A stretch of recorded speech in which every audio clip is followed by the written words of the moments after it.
Clearly, if the person is severely mentally disordered and increasingly intrusive, this is worry.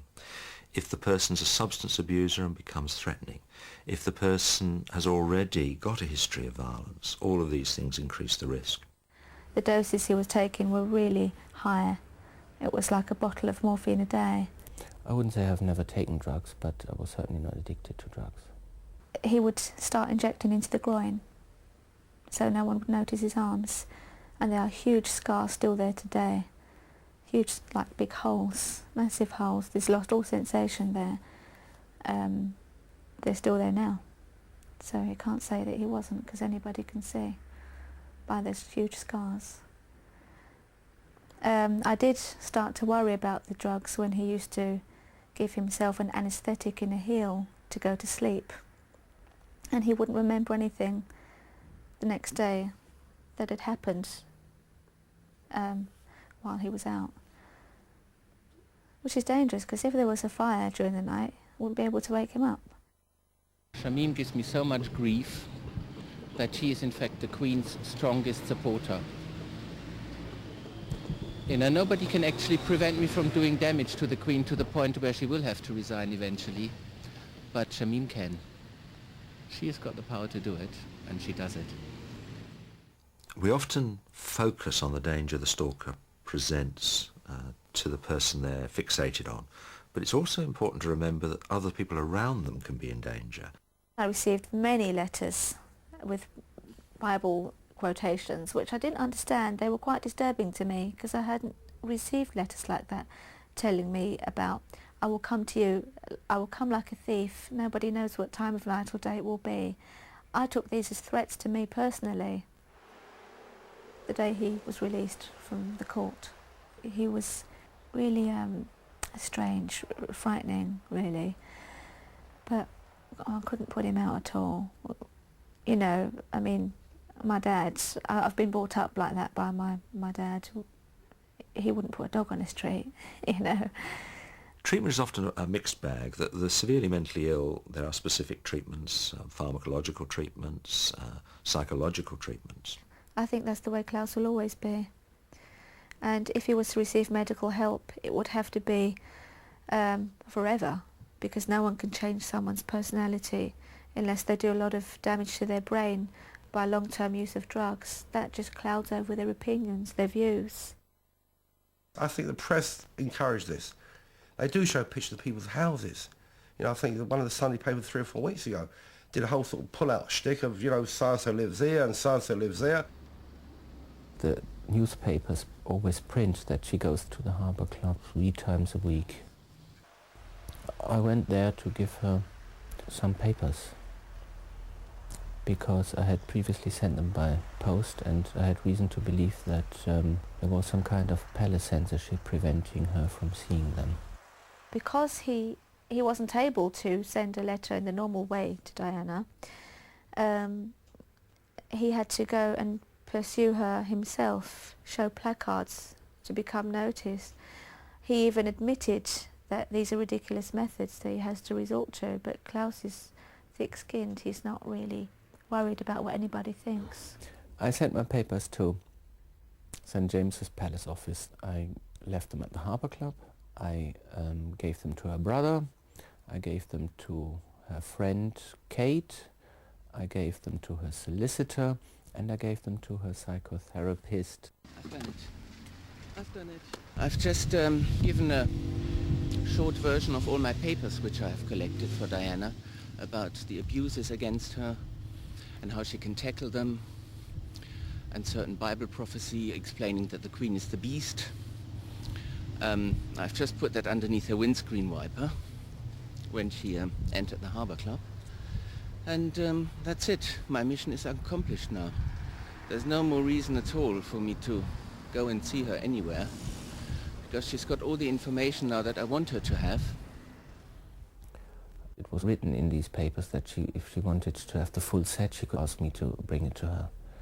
And what she has done, we don't know. I think she may well have phoned her mother-in-law, who she calls the mother-in-law from hell, and she may well have told her, look, Elizabeth, I've got reason to believe that you're the beast. Well, there's a rumour about this new legislation. I'm not sure if it happens or don't happen, but it won't stop them. Because if you're a nutter, and if you're obsessed with a film star, you know, or an actor, or whoever it may be, a pop star, you're going to stop, you know, being their fan, are you? Because the Parliament says you can't look at them. But it won't change anything. Legislate. It won't stop people stalking. Even after giving his papers to Diana and promising that that was it, he went again to her. There he was in a crowd where Diana was, trying to hand over the papers, being arrested by the police. And I said to Klaus, "Oh, there's you in the crowd trying to hand over papers to Diana. Isn't that funny?" And he said, "Oh no, I didn't know Diana was there. I was just in the crowd." I don't know when it will end. Probably when he finds another addiction.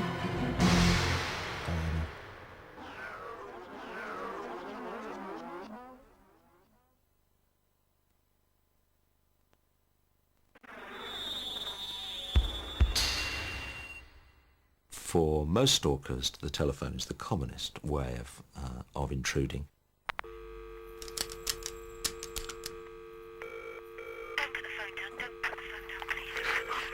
You think you can tread on me, you think you can ignore me. I won't be ignored, I won't go away. It'd be easy. I'm standing opposite you, watching. You just think I'm mad. I'm not mad. What are they going to stop at? What limit is there on their behaviour? And the more disordered they appear, the more frightened one becomes, reasonably enough, that there is no limit. It all started back in January 1991. I was just sitting at home, the phone rang, I pick it up and there was a man uttering fairly graphic obscenities down the phone. With your lovely long legs and your lovely tight arse. I hoped it was just a one-off, bit of a sick joke, albeit, but it wasn't, because he started to phone me maybe every other day, and then at some stages it was every day. Hello, darling, how are you? The combination of working for Granada Television and the fact that they were getting more and more frequent made me think that perhaps this wasn't just an accident, and maybe he was targeting me because of that. With your thighs rubbing together and your lovely arse looking like But I just thought to myself, I'm going to get him, because I can handle this, but there'll be a lot of people out there that couldn't. fuck you till you squeal. In April, my telephone exchange was finally modernised, so BT very quickly discovered the number that where this man was, where he was calling from. It turned out to be a company about a mile from where I lived. And then I remember that I'd had a call on Valentine's Day, but it was at 2 in the morning, and he never phoned outside office hours, and it turned out to have come from a hotel in Telford. So, the police took that bit of information, and it turned out that one particular man had actually been away on business on that night, and he'd been in a hotel in Telford, and they managed to get the hotel bill because it was still in their system, and there was my number. So that's how they got him.